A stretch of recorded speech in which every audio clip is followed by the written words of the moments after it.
नमस्कार दोस्तों, मैं हूं रशीद अहमद और आप देख रहे हैं अपना चैनल नोबल मैथ्स। दोस्तों, यदि हम किसी भी संख्या में जीरो का भाग दें तो हमें क्या रिजल्ट प्राप्त होगा। जैसा कि मैंने पिछली वीडियो में कहा था, मैं आपके डर दिमाग से जो है जीरो का डर बिल्कुल निकाल दूंगा। मेरे आने वाली कुछ वीडियो को आप देखिए और अपने दिमाग में जो जीरो का भय है उसको बिल्कुल ही जो है खत्म कर दीजिए। जीरो का भाग करने पर क्या होगा, जीरो से गुणा करने पर क्या होगा, किसी की पावर जीरो है तो क्या होगा। आने वाली मेरी सारी वीडियो में आप इसी प्रकार से देखेंगे कि जीरो से जो है कैलकुलेशन करने पर होता क्या है और क्यों होता है, साथ में जो है उनका कॉन्सेप्ट भी क्लियर करूंगा।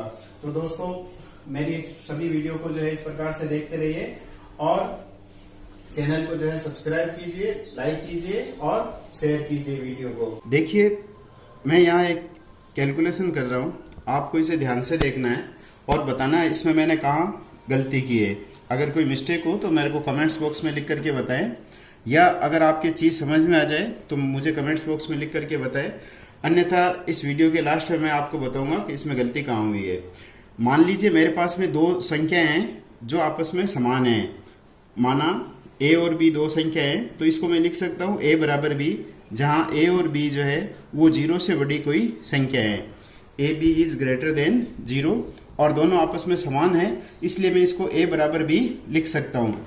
अब देखिए, समीकरण के नियम से मैं जानता हूँ अगर इन दोनों को किसी ए की संख्या से दोनों साइड में गुणा कर दें, जैसे मान लो मैं इसको ए से गुणा कर रहा हूँ दोनों साइड में, दोनों तरफ ए से गुणा करने पर, तो ये ए को ए से गुणा करेंगे तो ए स्क्वायर हो गया और ए को बी से गुणा करेंगे तो ये यहाँ पे बी हो गया।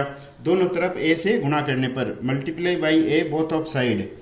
अब देखिए, मैं दोनों तरफ इसमें से बी स्क्वायर घटा देता हूँ। समीकरण में दोनों तरफ हम समान संख्या को घटा सकते हैं, तो मैंने दोनों तरफ जो है बी स्क्वायर को घटा दिया। यहाँ तक क्लियर है, कोई गलती नहीं चल रही है अभी तक। देख लीजिए, ध्यान से देखते रहिए स्टेप्स को।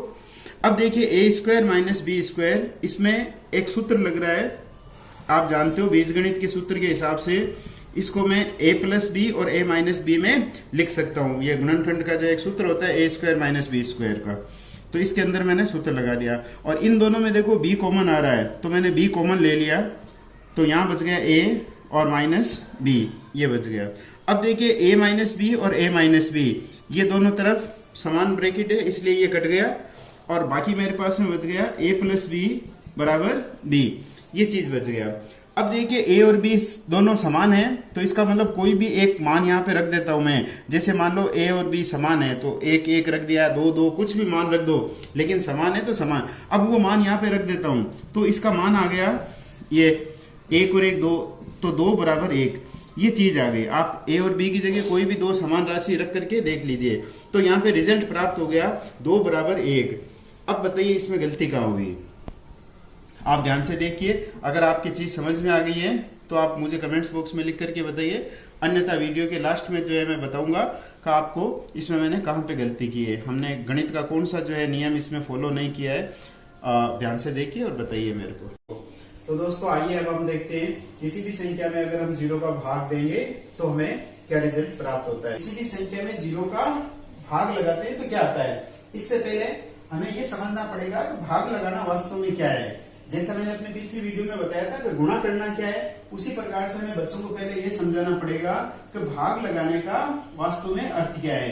जैसे उदाहरण के तौर पे अगर मैं 6 डिवाइडेड बाई 2 करता हूँ, अगर मुझे 6 के अंदर 2 का भाग लगाना है तो साधारणतः हम बच्चों को ऐसे बता देते हैं 2 का भाग लगाना है, 2 की आप टेबल बोलो।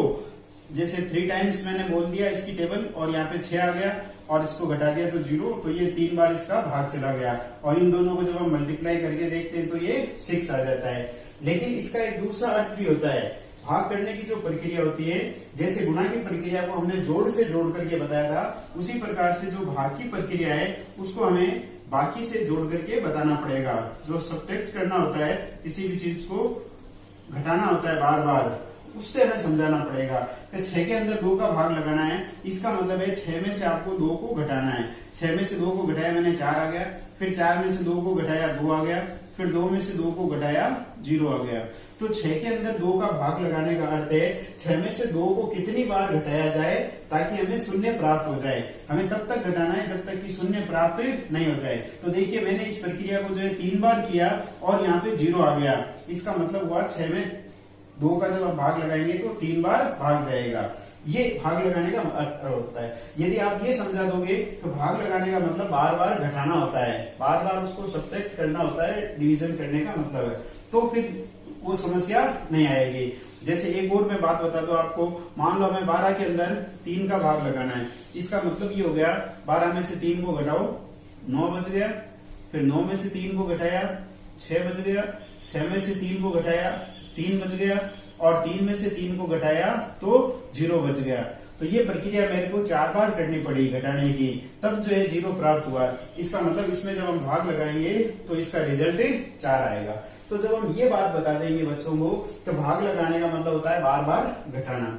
अब आइए हम जैसे 5 के अंदर जो है 0 का भाग लगा करके देखते हैं। तो जब 5 के अंदर 0 का भाग लगाया, इसका मतलब हुआ मुझे 5 में से 0 को उतनी बार घटाना है जब तक कि 0 प्राप्त नहीं हो जाए।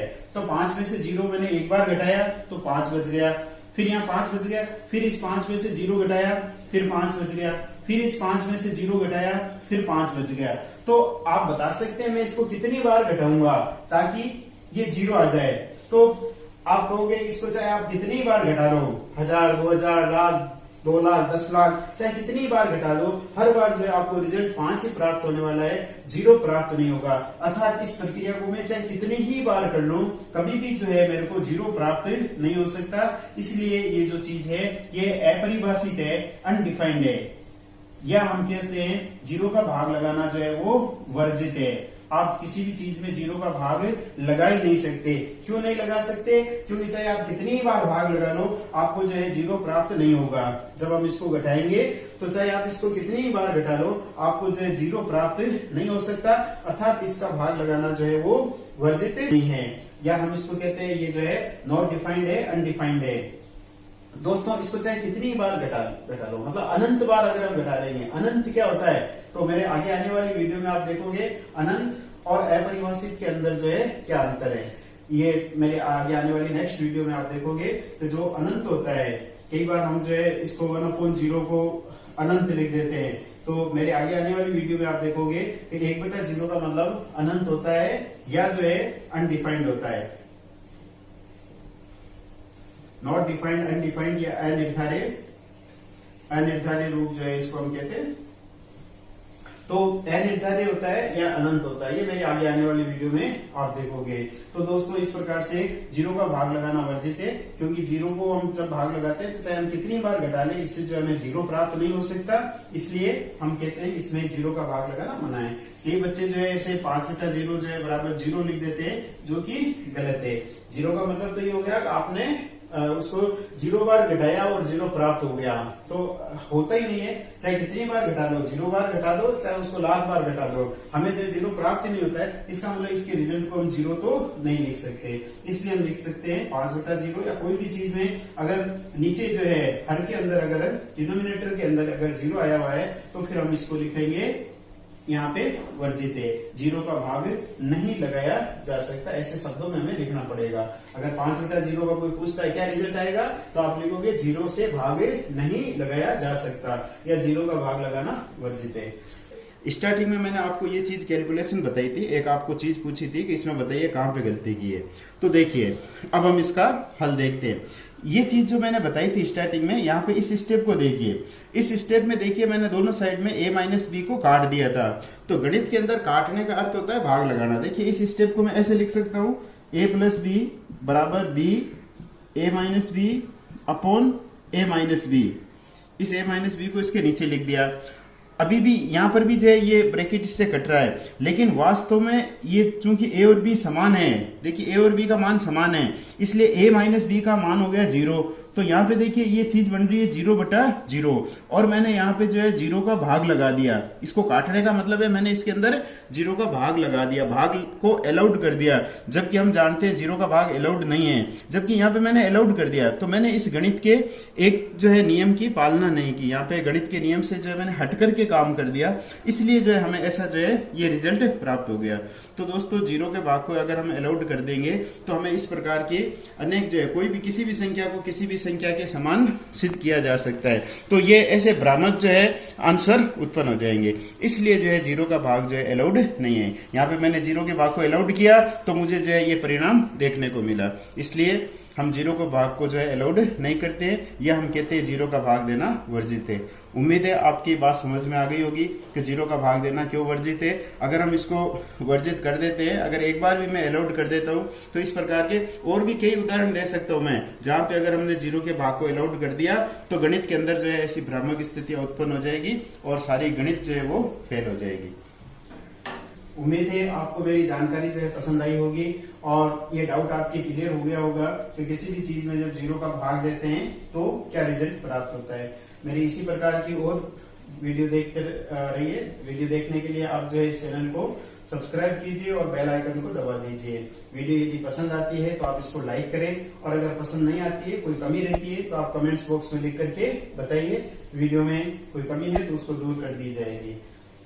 ज्यादा से ज्यादा दोस्तों में इसको शेयर करें। Thank you very much.